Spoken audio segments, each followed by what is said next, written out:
नमस्कार, मी स्नेहा सगळ्यांचे मनपूर्वक स्वागत करत आहे आपलं चॅनल नैवेद्यम मराठीमध्ये। तर पावसाळ्याचे दिवस चालू आहेत आणि अशा वेळेस जर चहा सोबत खाण्यासाठी गरमागरम असे आपण पकोडे अतिशय झटपट असे बनवले तर आज आपण असे दोन प्रकारचे पकोडे बघणार आहोत आणि ते देखील आपल्या घरच्या उरलेल्या शिळ्या पोळ्यांपासून। हो, अतिशय झटपट कुरकुरीत असे हे पोळ्यांचे पकोडे जे आहेत हे तयार होतात। वाव, बघू शकता, कोणाला समजणार देखील नाही की हे आपल्या घरच्या उरलेल्या पोळीपासून आपण बनवलेले आहेत आणि अतिशय कुरकुरीत असे हे तयार होतात। तर आज आपण दोन पद्धतीचे हे पकोडे बघणार आहोत। एक आहे पोळी सँडविच पकोडा आणि दुसरे आहेत हे आपले प्लेन पोळी पकोडा। बघू शकता आपण हा सँडविच पकोडा देखील कट करून बघूया। वाव, तर अतिशय मस्त बाहेरून कुरकुरीत आणि आत एक टेस्टी असा स्टफिंग भरलेला हा आपला सँडविच पकोडा हा तयार झालेला आहे। तर हे पकोडे आपण कसे केले आहेत यासाठी ही रेसिपी तुम्ही नक्की शेवटपर्यंत बघा। चला तर मग वेळ न घालवता आपण अतिशय झटपट हे कुरकुरीत असे शिळ्या पोळींचे पकोडे आपण कसे बनवले आहेत याची रेसिपी आपण झटपट बघूया। शिळ्या पोळ्यांच्या कुरकुरीत अशा पकोड्यांसाठी इथे मी सकाळच्या या माझ्या पराठे आहेत ते मी इथे घेतलेले आहेत। तुम्ही पराठे आहे किंवा आपली साधी रेग्युलर पोळी आहे, आलू पराठा आहे, मेथी पराठा आहे, या पद्धतीचे देखील पराठे असतील जे आपले उरले आहेत किंवा ताजे असे कोणते देखील तो आपण इथे वापरू शकतो। तर आज मी तुम्हाला दोन पद्धतीने हे पकोडे आपण कसे बनवू शकतो ते दाखवणार आहे आणि त्यातला पहिला प्रकार आहे पोळी सँडविच पकोडा। तर या पकोड्यासाठी जे मधलं सारण लागतं ते आधी आपण सगळ्यात पहिले बनवून घेऊया। तर त्यासाठी मी इथे एका भांड्यामध्ये हे दोन उकडलेले बटाटे घेणार आहे। हे आपण हातानेच छान मस्त व्यवस्थित असे स्मॅश करून घेऊ। यामध्ये आपण टाकणार आहोत एक बारीक चिरून घेतलेला कांदा, त्यानंतर मी इथे टाकणार आहे एक हिरव्या मिरचीचे बारीक करून घेतलेले तुकडे। मधल्या सारणामध्ये तुमच्या आवडीची कोणती देखील भाजी इथे टाकू शकता। माझ्याकडे आता आज छान मस्त कोवळी मेथी इथे होती, ती स्वच्छ धुवून बारीक चिरून घेतलेली आहे, ती तुम्ही वापरू शकता। कॅप्सिकम आहे, गाजर आहे किंवा पत्ताकोबी आहे, या गोष्टी आपण बारीक छान किसून किंवा बारीक चिरून तुम्ही इथे वापरू शकता। यामध्ये मी टाकणार आहे स्वादानुसार मीठ, थोडंसं एक पाव चमचा फक्त लाल तिखट, अर्धा चमचा धने जिरे पूड। हे सारण चटपटीत व्हावं म्हणून मी इथे घेतलेलं आहे। एक चमचा मी इथे चाट मसाला घेणार आहे, तुम्ही या ठिकाणी आमचूर पावडर देखील टाकू शकता। आणि आता आपण हे जे मिश्रण आहे हे सगळं एकजीव करून घेऊया।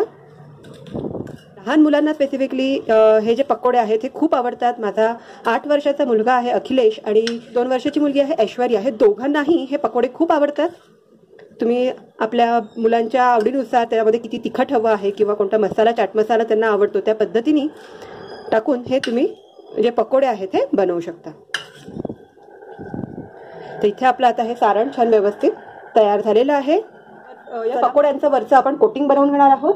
त्यासाठी इथे मी घेतलेला आहे 1 बाउल बेसन। पकोडे कुरकुरीत होण्यासाठी आपण याच्यावर टाकणार आहे मी 2 चमचे तांदळाची पिठी, रंगासाठी म्हणून एक पाव चमचा हळद, 1 चमचा ओवा, थोडं जिरं, बारीक चिरलेली कोथिंबीर, 1 चमचा हिरवी मिरची आणि लसणाची बारीक अशी भरड। आधी आपण आता हे सर्व एकजीव करून घेऊ। स्वादानुसार मीठ, पाव चमचा हिंग आणि सर्व मिश्रण आता हे व्यवस्थित एकजीव झालेलं आहे। यामध्ये आता आपण थोडं थोडं करून पाणी टाकून घेणार आहोत। तर खूप जास्त पातळसर असं आपल्याला हे बॅटर बनवायचं नाहीये, त्या पोळींना व्यवस्थित ते कोट करेल इतपत आपल्याला ते घट्टसर भिजवायचं आहे। तर बरोबर एवढं बॅटर मला भिजवण्यासाठी 1 वाटी मला पाणी इथे लागलेलं आहे। तर दोन्ही पकोड्यांसाठी लागणारं जे वरचं कुरकुरीत असं कव्हरिंगसाठी आपण हे बॅटर आता बनवून घेतलेलं आहे। तर या पद्धतीने आपलं बॅटर आणि हे बटाट्याचं जे सारण आहे ते आता छान तयार झालेलं आहे। चला मग आता आपण पुढची प्रोसेस बघूया। तर पोळी सँडविच पकोड्यासाठी इथे मी आधी सगळ्यात पहिले या दोन हे जे पराठे केलेले आहेत ते मी घेतलेले आहेत। एका पराठ्यावर मी इथे टोमॅटो सॉस लावून घेते। तुम्ही तुमच्या आवडीनुसार हिरवी चटणी आहे, टोमॅटो सॉस आहे किंवा आंबट गोड चिंचेची चटणी आहे ती देखील इथे लावू शकता। या एका पराठ्यावर मी इथे हे पूर्ण सॉस हा लावून घेतलेला आहे, हा बाजूला ठेवते। आणि या दुसऱ्या पराठ्यावर आपण हे जे बटाट्याचं सारण केलेलं आहे ते आपण स्प्रेड करून घेणार आहोत। तर या पद्धतीने आपण हे व्यवस्थित स्प्रेड करून घेतलेलं आहे। आणि या पराठ्यावर आता आपण हा सॉस लावलेली ही जी पोळी आहे ती आपण अशी पालथी ठेवूया. छान हाताने थोडंसं आपण याला प्रेस करून घेणार आहोत. या पद्धतीने तुमच्याकडे जर पिझ्झा कटर असेल त्याच्या मदतीने किंवा चाकूच्या मदतीने तुम्ही याचे आपले आवडतील अशा आकारामध्ये आपण तुकडे करून घेऊ शकते. मी इथे चौकोनी आकारामध्ये हे कट करून घेते. खूप इझिली आपले हे छान व्यवस्थित कट होतात. जर गोल पोळी असेल तर त्याचा आपण ट्रायंग्युलर आकारामध्ये देखील पिझ्झासाठी जसं कट करतो त्या पद्धतीने आपण हे कट करून घेऊ शकतो.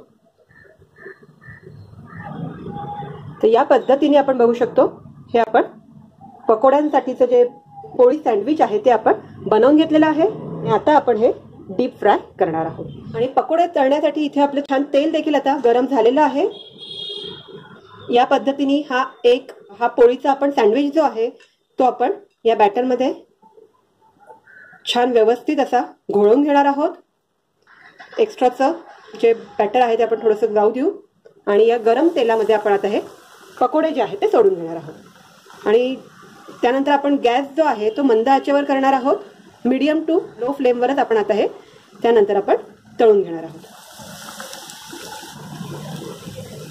आणि एखाद्याच मिनिटात आपण बघू शकतो मस्त छान ते फुलल्या गेलेले आहेत. आणि छान मस्त सोनेरीसर रंगावर आता आपण हे पकोडे जे आहेत ते तळून घेणार आहोत.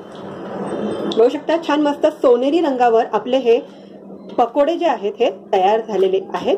वाव, मस्त कुरकुरीत असे हे झालेले आहेत. आणि आता आपण हे काढून घेऊया. तर या पद्धतीने आपण हे बाकीचे देखील आपले जे पकोडे आहेत ते आता आपण तळून घेतलेले आहेत. आणि दुसऱ्या पकोड्यांसाठी इथे मी आपली जी पोळी आहे त्याचे मी असे त्रिकोणी आकार करून घेतलेले आहेत. प्रत्येका वेळेस मधलं सारण बनवायला आपल्याकडे वेळ असेलच असं नाही. तर तेव्हा आपण हे वरचं जे कोटिंग आहे त्याच्यामध्ये आपण सर्व मसाले आपण आधीच टाकलेले आहेत. तर ही पोळी आपण या पद्धतीने याच्यामध्ये डीप करून याचे पकोडे देखील आपण असेच तळून घेऊ शकतो. तर हे देखील चवीला खूप छान लागतात आणि अतिशय झटपट तयार होतात. मधलं सारण बनवायची आपल्याला याच्यासाठी गरज नाही. तर हे देखील पकोडे आपण छान मस्त सोनेरीसर रंग येईपर्यंत आपण आता तळून घेणार आहोत. या पकोड्यांसोबत खाण्यासाठी इथे मी हिरव्या मिरच्या देखील यासोबतच तळून घेते. तर या पावसाळ्यामध्ये या पद्धतीने तयार केलेले हे कुरकुरीत असे आपले उरलेल्या पोळीचे पकोडे तुम्ही नक्की घरी करून बघा. तर या पद्धतीने अतिशय कुरकुरीत असे हे 2 पद्धतीचे पोळीचे पकोडे हे तयार झालेले आहेत. बाहेरून बघू शकता अतिशय मस्त क्रिस्पी झालेला आहे आणि वाव, आतून बघू शकता मस्त त्याचं सारण हे आहे. तर रेसिपी आवडली तर नक्की आठवणीने रेसिपीला लाईक करा, शेअर करा आणि अजून जर चॅनलला सबस्क्राईब केलं नसेल तर आठवणीने सबस्क्राईब करा. चला तर मग पुन्हा भेटूया अशाच एखाद्या खमंग खुसखुशीत अशा एखाद्या रेसिपीसोबत. तोपर्यंत असेच छान खात राहा आणि निरोगी राहा. धन्यवाद.